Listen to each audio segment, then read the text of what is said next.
अब need of the our है तो सबसे पहला टॉपिक तो हाथ मिलाने का ही रखना पड़ेगा। और एग्जैक्टली क्या क्या हुआ है जरा मैं ना सीक्वेंस ऑफ इवेंट्स एक्सप्लेन करना शुरू करता हूँ, और किस हद तक कोई इंसान या कोई देश गिर सकता है अटेंशन पाने के लिए। भाई टीम, और मतलब सबसे बड़ी बात ये है कि ये सिर्फ टीम की बात नहीं है, किसी इंडिविजुअल की बात नहीं है।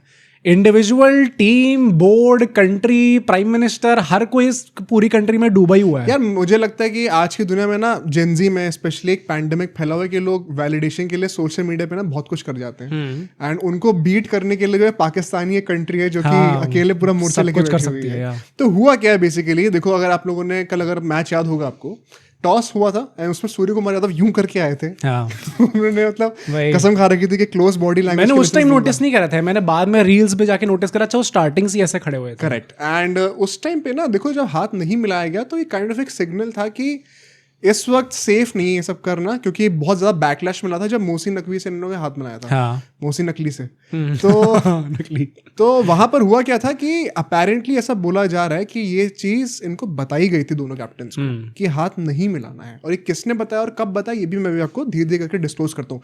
इस पूरे सेगमेंट को आप एक कहानी की तरह सुनो, आराम से चिल करके, आपको बहुत मजा आने वाला है। तो वहां पर इनका हैंडशेक होता नहीं है, ठीक है। इसके बाद होता क्या है कि जब एंड में इन लोगों ने हाथ नहीं मिलाया, स्काई ने अपेरेंटली ऐसा भी बताया कि गौतम गंभीर और उनका पहले से प्लान था। मैच शुरू होने से पहले गौतम गंभीर एंड स्काई की इंटेंशन थी कि हम थ्रू आउट द मैच, चाहे टॉस हो चाहे मैच जीतने के बाद हो, क्योंकि हारने तो वैसे भी नहीं वाले थे, हम हाथ नहीं मिलाएंगे, एक स्टेटमेंट होगा। एंड पूरी की पूरी टीम एक बारी में सब एक सेम पेज पर थे। तो credit to our Indian players and the Indian coach, जिस तरीके से उन लोगों ने अपने आप को कैरी करा है फर्स्ट ऑफ ऑल। तो इसके बाद होता क्या है कि जब इंडिया ने अल्टीमेटली मैच खत्म करा वो स्काई के छक्के के साथ, तो अगर आपको विजुअल्स याद होंगे उनको जरा डिकोड करना शुरू करते हैं। कल हम लोग बात नहीं कर पाते इसके बारे में। दुबे को वो बुलाते हैं एंड वॉक ऑफ करना शुरू करते हैं सीरियस फेस के साथ। हार्दिक पांड्या वहां पे अपने गोल्डन बालों के साथ खड़े हुए थे सीढ़ियों पे, हर किसी को ऐसे ताली वाली मार रहे थे, वेल प्लेड बोल रहे थे।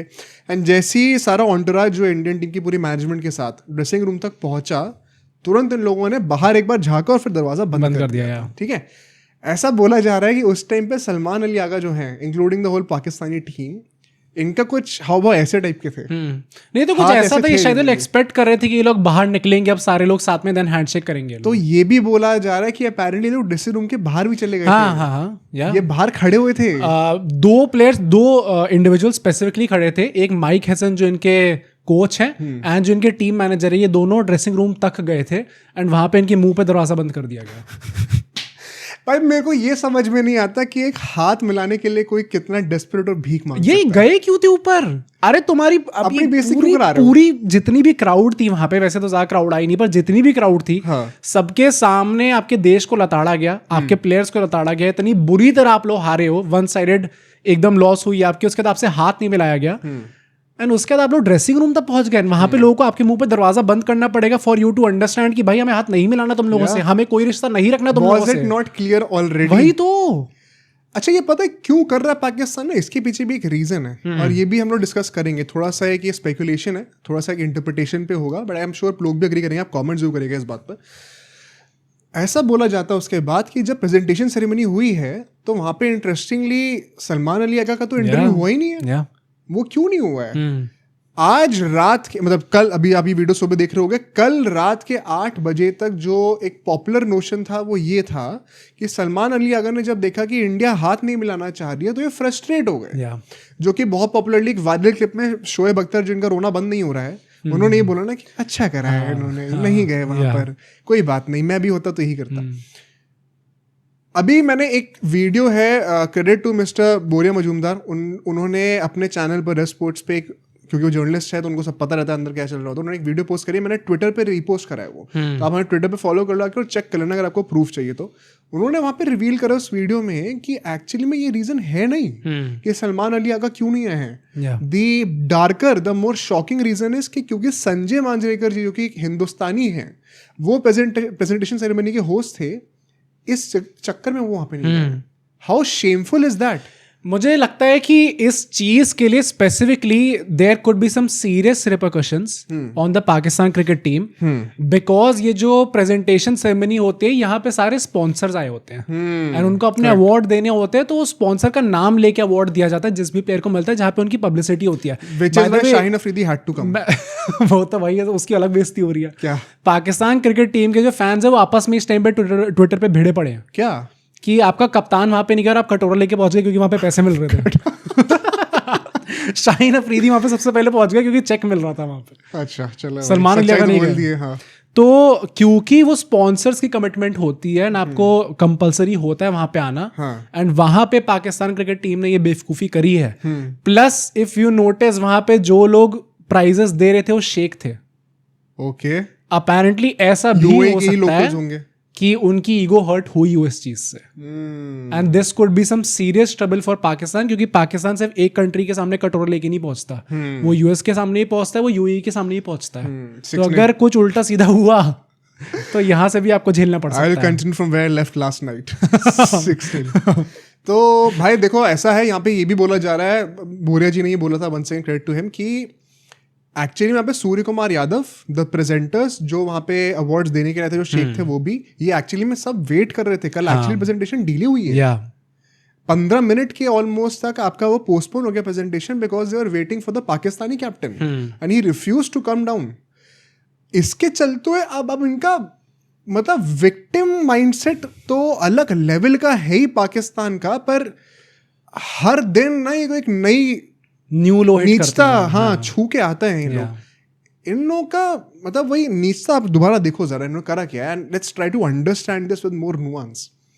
कैसे नैरेटिव पलटने की कोशिश करी है, जो कि इन लोगों ने ऑपरेशन सिंदूर के बारे में करने का ट्राई करा था वेस्टर्न मीडिया में जाकर।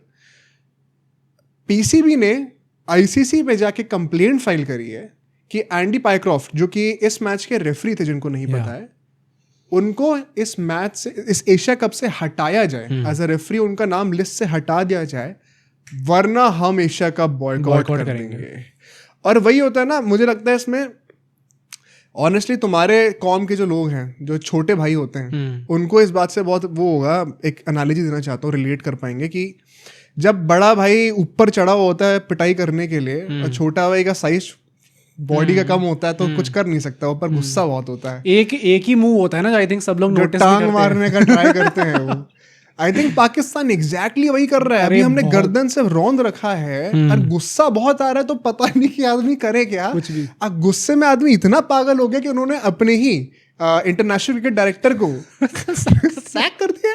अरे अपनों पे काहे पलट रहे हो इस टाइम पे। अच्छा, उनका मैं नाम भी बताता हूँ, ये क्या हुआ है, बेसिकली स्टोरी भी रिलेटेड है तो आपको जानना जरूरी है। उस्मान वाला साहब जो है जो कि पीसीबी के अंदर ही इंटरनेशनल क्रिकेट के डायरेक्टर हैं, पोस्ट है वहां पर, उनको सैक कर दिया गया है। क्यों? क्योंकि उन्होंने तुरंत एक्शन नहीं लिया जब इंडिया ने रिजेक्ट कर दिया हैंडशेक करने से। अबे तुम खुद क्या कर रहे थे वहां पर, जो उसके हाथों पर सब डाल दिया, और वो उसको सैक करके तुम उखाड़ भी क्या कर लोगे? मतलब तुम क्या अपनी ही कौम के सामने अपनी इज्जत बचाने के लिए ये ढूंढ रहे? मुझे लगता है कि ये वही बात है कि इनको अपनी पब्लिक को भी फेस करना होगा, तो कुछ नहीं समझ में आ रहा कि क्या करे। अच्छा, हमने इनके एसीसी का चेयरमैन इस टाइम पे मोहसिन नकवी है, वो पाकिस्तान के ही हैं। उसके बाद भी उनसे कुछ हो नहीं पा रहा, उनके हाथ में ज्यादा चीजें हैं नहीं इस टाइम पे। यार हमसे ही सीख लो पब्लिक को कैसे फेस करना है। हर कमेंट में गाली पड़ रही थी कि सब्सक्राइब की भी मारो, अब हम फिर से उसके बाद हम लोग वापस बोल रहे हैं सब्सक्राइब करो भाई, आकर क्यों नहीं कर रहे अभी तक। बट यार देखो, honestly this is a new low, new all time low, और मुझे समझ में नहीं आ रहा कि ये लोग क्या प्रूव करना चाह रहे हैं। इन लोगों ने थ्रेटन बेसिकली क्या करा कि जो अगला मैच इनका यूएई से होगा, अब देखो यूएई ने हरा दिया ओमान को, तो अब वो नॉकआउट गेम बन चुका है। अब इंडिया क्वालिफाई कर गई है, नंबर 1 पे कंफर्म्ड है। पाकिस्तान यूएई का जो मैच होगा उसमें से जो जीतेगा वो अब इंडिया के साथ क्वालिफाई कर जाएगा सुपर फोर्स के लिए। अगर पाकिस्तान ने, if they actually stick to their word, जो कि वैसे इनसे तो क्या ही एक्सपेक्ट करा जाए, बट अगर थोड़ी सी भी सेल्फ रिस्पेक्ट होती है, वन सेकेंड क्या ही एक्सपेक्ट करा जाए इनसे, तो this means that they are essentially out of the tournament, और यूएई इंडिया के साथ क्वालिफाई कर जाएगी। क्योंकि आप फोरफीट करोगे तो उसके विनिंग पॉइंट्स जो होंगे 2 पॉइंट मिलेंगे और यूएई को मिल जाएंगे, एंड दैट मींस कि पाकिस्तान 3 में से 2 मैच हार गया है, सिर्फ एक मैच ओमान को हराया है। अब इंटरेस्टिंग बात क्या है, इन लोगों ने ये धमकी तो दे दी, and this is on record by the way, आप लोग खुद जाके चेक कर सकते हो। धमकी दे दी कि हम बॉयकॉट कर देंगे एशिया कप को, आईसीसी आप तुरंत इसके ऊपर एक्शन लो। अब आईसीसी भाई वो जैसा है वहां पर, क्या कर रहे हो? एंड अगर जयशाह नहीं भी होते ना, जो रीजनिंग दिए वो इतनी वैलिड दिए, इन लोगों ने कहा ये फालतू की रिक्वेस्ट लेके क्यों आ रहे हो हमारे पास, एंडी पॉयक्रॉफ्ट का तो कोई लेना देना ही नहीं है। मैं प्रूफ कर सकता हूँ ये कि नहीं लेना देना है, क्योंकि बेसिकली इन लोगों ने स्टेटमेंट ये डाली कि एंडी पायक्रॉफ्ट ने टॉस के टाइम पे इनसे बोला गया कि हैंडशेक नहीं करा जाएगा। एग्जैक्टली अभी कहानी की तरह देखो, हम लोग दोबारा स्टार्ट पे जा रहे हैं जहां इन लोगों ने टॉस पे हाथ नहीं मिलाया था। ऐसा बोला जा रहा है कि एंडी पॉयक्रॉफ्ट ने कहा था कि भाई आप लोगों ने जब पिछली बार इनॉग्रल सेरेमनी प्रेजेंटेशन में जब आपने हाथ मिलाया तो इंडिया में भी बहुत लोगों को गाली पड़ी है, आपके जो नकली साहब है उनको तो गाली पड़ी रही थी। तो just to maintain the decorum and the dignity of the tournament, it's best कि अभी हम लोगों के सेंटिमेंट को रिस्पेक्ट करके आपस में हाथ ना मिलाएं। अच्छा ये है, मैंने जो सुना है वो थोड़ा अलग है। क्या? वो उसमें कहा गया कि सूर्य कुमार यादव ने क्योंकि ऑलरेडी डिसाइड कर ली थी ये चीज, तो obviously this would have been very embarrassing for Salman Ali Agha अगर वो हाथ ऐसे दिखाते और सूर्य कुमार यादव नॉर्मल ऐसे खड़े रहते। तो उनकी डिग्निटी बचाने के लिए Pycroft being the match referee, being the unbiased guy in that whole match, उनको जब ये पता चला कि सूर्य कुमार यादव हाथ नहीं मिलाना चाहते तो उन्होंने सिंपली जाके ये कम्युनिकेट कर दिया सलमान अलीगा से कि भाई इसमें आपका ही मान होगा, आप भी हाथ मत मिलाओ, वो भी हाथ नहीं मिला। देखो जब एक बंदे को नौकरी से फायर करा जा रहा होता है तो एचआर ये थोड़ी बोलता है कि तूने ये सब करा है इसलिए देखो टीम से निकाला जा रहा है। ये बोलते हैं ना कि यार unfortunately we are looking at somebody else ऐसे करके। तो ये जो मैं कह रहा हूँ जो तुम कह रहे हो, I think they can coexist, कि एक्चुअली में रीजन वही है, बट अब सलमान अली आगा को आप ऐसे बोलोगे कि यार सबका बुरा हो रहा है, ऐसे हो रहा है, शुगर कोटिंग करनी पड़ती है। हो सकता है। एंड इसके चलते हुए ऑफ कोर्स आईसीसी ने आउटराइट डिसमिस कर दिया है and the ball is now completely in Pakistan's court कि क्या तुम्हारे अंदर थोड़ी सी भी सेल्फ रिस्पेक्ट है जो इतना उछले हो अभी बोलकर कि हम बॉयकॉट करेंगे एशिया कप को। क्या तुम सही में अब यूएई के अगेंस्ट फोरफीट करोगे मैच और अपने आप को बाहर कर दोगे इस टूर्नामेंट से, जो कि तुम वैसे भी नहीं जीतने वाले थे वैसे तो, या फिर अब आप अपने शब्द पे पलट के अपनी बेइज्जती कराने आओगे। Even if Pakistan humiliates you in that game, the ultimate loser is Pakistan now in the eyes of cricketing world. मतलब how do you make this worse for yourself? ये पाकिस्तान से कोई सीखे। अभी यहाँ पे आपको अपने अगले मैच में पलटना पड़ेगा अगर आप खेलते हो मैच को, एंड देन उसके अगले मैच में आपकी फिर से और गंदी तरीके से पिटाई होने वाली है क्योंकि इंडिया के साथ मैच होगा। अच्छा, तो कई लोगों का स्पेकुलेशन ये भी है कि ये जानबूझ के पाकिस्तान भाई ये मैं आई वोंट बी सरप्राइज अगर ये सच हो। बेसिकली स्पेकुलेशन क्या है कि इस टाइम पे ये हैंडशेक का मैटर लेके आप एज एन एक्सक्यूज यूज करो ताकि अल्टीमेटली आपको बॉयकॉट करना पड़ जाए इस टूर्नामेंट को। आप घर जाके जवाब भी दे सकते हो कि भाई इंडिया ने ये चीज करी इसलिए हमें ये चीज करनी पड़ गई, बॉयकॉट करना पड़ गया इंडिया ने, एंड इसलिए हम लोग बॉयकॉट करके आ गए, अब दूसरा मैच नहीं हो सकता क्योंकि दूसरा मैच हुआ तो बेटे फिर और पिटाई और पिटाई होगी फिर। तो इसके चलते हुए जो समरी है पूरे इस सिनेरियो की वो यही है कि शोएब अख्तर साहब ने जो बोला है और जो उनके एक्सप्रेशन थे, I think that completely symbolizes the whole of Pakistan crowd right now and the officials as well. जो ब्रेकडाउन हुआ है देखने को मिला यार, मैं once again मैंने ये चीज़ बहुत पहले बोली थी, तुम पाकिस्तान के छोड़ो, मुझे इंडियन क्रिएटर्स को देखने का टाइम नहीं मिलता जब से आईपीएल, इनफैक्ट इस साल तो चैंपियंस ट्रॉफी, फिर आईपीएल, उसके बाद इंग्लैंड की सीरीज, इतना हेक्टिक रहा है, बीच में गैप था तो हम लोग अपने चैनल का रिस्ट्रक्चर सोचे थे। तो वैसे भी रोज ही वीडियो आ रही है तो आप पूरे टाइम भाई उसमें इन्वॉल्व होते हो। बट मुझे अभी जो ऐसे, क्योंकि वो क्लिप्स बहुत वायरल हो रही हैं ट्विटर पे, तो वो फीड पे आती रहती हैं यार, इतना अनएजुकेटेड कोई कैसे हो सकता है? मुझे इट्स शॉकिंग टू सी भाई वहां पे लोगों को जेन्युइनली लगता है कि वो सही है। अब पूरी दुनिया गलत है, इंडिया गलत है, एंड हमने एक्चुअली में इनको वॉर में हराया था और हम यहाँ पे एक्चुअली में we are the right people. ये पॉलिटिक्स और क्रिकेट को क्यों मिस कर रहे हो? इस शोएब अख्तर की, विद ऑल ड्यू रिस्पेक्ट, इस बंदे की हिम्मत नहीं होनी चाहिए यहाँ पे ग्रेस और मॉरल लेक्चर देने का किसी को भी। इसने क्या क्या बोल रखा है कंट्री के पर्सपेक्टिव से, रिलीजन के पर्सपेक्टिव से, एंड नॉट जस्ट हिम। आप वकार यूनिस को जाके देखो, आप रिजवान को जाके देखो, हमने इसके ऊपर एक पूरा डिटेल में पॉडकास्ट बनाया था पाकिस्तान के ऊपर, डाउनफॉल के ऊपर। इन लोगों का कोई हक नहीं है ये सब बोलने का। अभी इनकी चीजें ऑन रिकॉर्ड अगर लानी शुरू कर दी ना, इन लोग के जो बच्चे कुछ कॉन्ट्रैक्ट और जो घर है इंडिया में जब इनको कभी कभी रहने को मिल जाता है वो भी जला दी जाएगी। इतने ग्रेसफुलनेस की आप बात कर रहे हो, आपने इंडिया की पूरी टीम पे सवाल उठा दिया, आपने पूरे मैनेजमेंट में सवाल उठा दिया, आपने एक बार फहीम अशरफ को कुछ नहीं बोला। उसने जो स्टोरी डाली आपने उसके लिए कुछ नहीं बोला कि वहां पे उसे ग्रेस दिखानी चाहिए थी, वहां पे उसे तमीज में रहना चाहिए था। इंडिया के प्लेयर्स जब सब चुप थे, काफी तो इतने चुप थे कि उन लोगों ने ये कंडेम ही नहीं कर रहे थे इस पूरी चीज को, बट कुछ जो पाकिस्तानी थे जिनने ऐसे टाइप की स्टोरीज डाल रही, आपने उनको लेके कुछ नहीं बोला। तो तब अपने उसको तो याद नहीं आता। द क्राउड यार कैसे इतना डम हो सकता है? बेवकूफी है भाई ये। आई होप कि यहाँ पे जो क्राउड आ रही है, अगर आ रही है, हाँ. तो वो ऐसी बेवकूफ़ी कमेंट मत करना, अगर जेन्युइनली आपको कुछ लगता हो तो करना.